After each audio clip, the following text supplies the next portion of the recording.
Yeah, okay, let's move further. Next speaker is Helle Soholm from, I think it's, yeah, do you represent Rigshospitalet with this material? Yeah. Yes, and you have a very hot topic, selection of ICD after cardiac arrest. Yeah. Thank you so much for the presentation, and thank you for the invitation for coming here today. And my talk is about ICD implantation in patients resuscitated from cardiac arrest in acute MI patients and whether we are selecting the right patients. I have nothing to disclose. When you have a patient with a malignant arrhythmia, we know that the prognosis is quite bad, even though the survival has increased in recent years in cardiac arrest patients. And we have to consider during the post-resuscitation care phase whether to implant an ICD in these patients, treat them with antiarrhythmic drugs, or other measures. And with regards to ICD implantations, what does the guidelines say? If you have a patient with a known ischemic heart disease, to prevent sudden cardiac death, we have the primary prophylactic ICD implantations, and the guidelines are quite good in this area. If you have a healthy citizen, or a more or less healthy citizen, who suffers from sudden cardiac death, arrest, and is resuscitated, as a debut of the ischemic heart disease, the guidelines are not very good. For the primary prophylactic ICDs, you know the guidelines, I assume. It's for symptomatic heart failure patient with a depressed LV function and who are on optimal medical therapy for 3 months. And when it comes to secondary prophylaxis, the guidelines say that in the absence of a reversible cause, you should implant an ICD, and it also could be considered in patient with a recurrent sustained VT, but not within 48 hours after the myocardial infarction. And one may question whether acute MI and revascularization is a reversible cause, and that's when it gets difficult. Because the guidelines say that you can, in the lower part here, let me just point here, it's generally not indicated to implant an ICD within 40 days after the MI. However, you can consider an ICD implantation if you have a patient who doesn't have complete revascularization, if they have a known LV dysfunction, or they have occurrence of arrhythmias more than 48 hours after the onset of ACS or polymorphic VF or VT. And where does that leave us with patients with an acute MI and sudden cardiac death?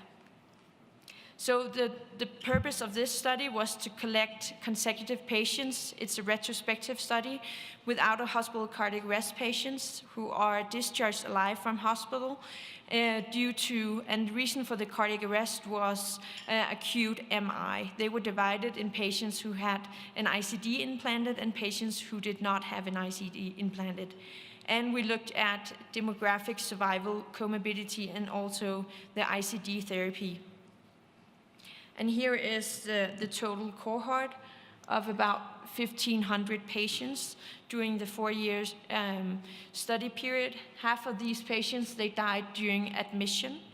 And we have 300 patients left who had cardiac arrest due to acute MI and who were discharged alive.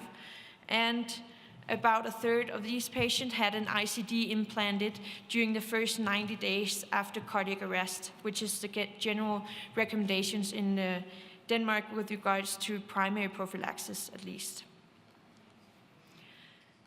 And looking at the demographic data, I'll just highlight a few. You can see that patients who had an ICD implanted more often had pre-arrest chronic ischemic heart disease. They had chronic heart failure more commonly than patients without an ICD. And STEMI was not as often seen in the ICD patients as in the patients who did not have an ICD implanted.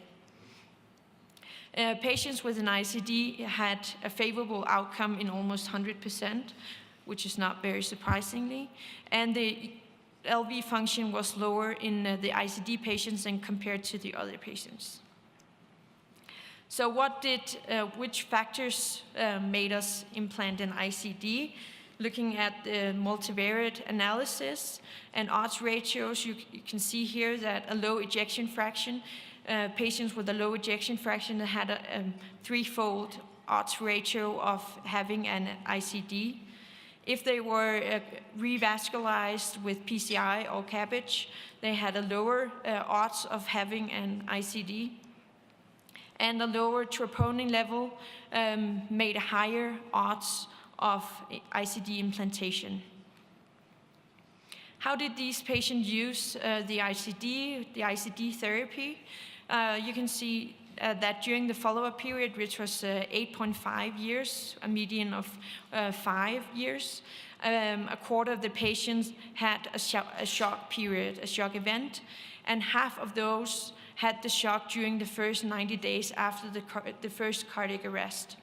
And a third of these patients, they experienced more than one shock event during the follow-up period. And a quarter of the patients who had a shock had an inappropriate shock. And the numbers are quite similar when looking at anti-tachycardia pacing, but more patients had more than one event compared to shock. So this is the main results, looking at crude survival and up to 8.5 years. You can see here that patients who had an ICD implanted had a significantly higher survival rate compared to patients without an ICD.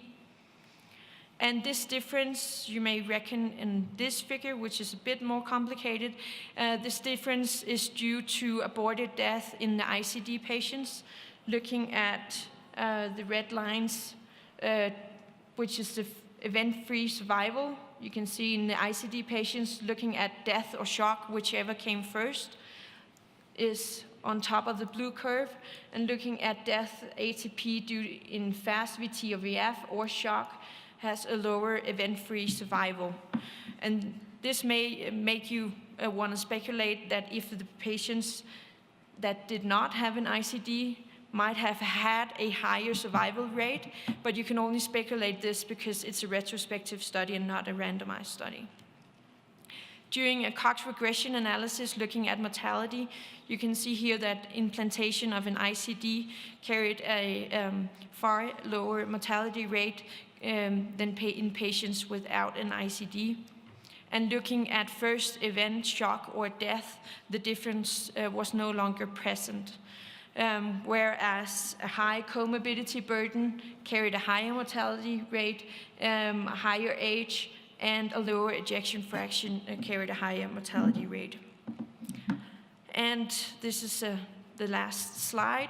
Looking at subgroups, dividing them, you can reckon here that in patients with a non-STEMI without an ICD did much poorly compared to the other groups. So the difference is actually carried by the non-STEMI patients. And also looking at patients with a low ejection fraction, they, without an ICD, have a fairly poor prognosis as well. So please allow me to conclude that survival following cardiac arrest and with discharge alive due to acute MI was significantly higher in patients who had an ICD implanted compared to patients without an ICD. And this may suggest to extend guidelines and consider ICD in more survivors after acute MI. Thank you.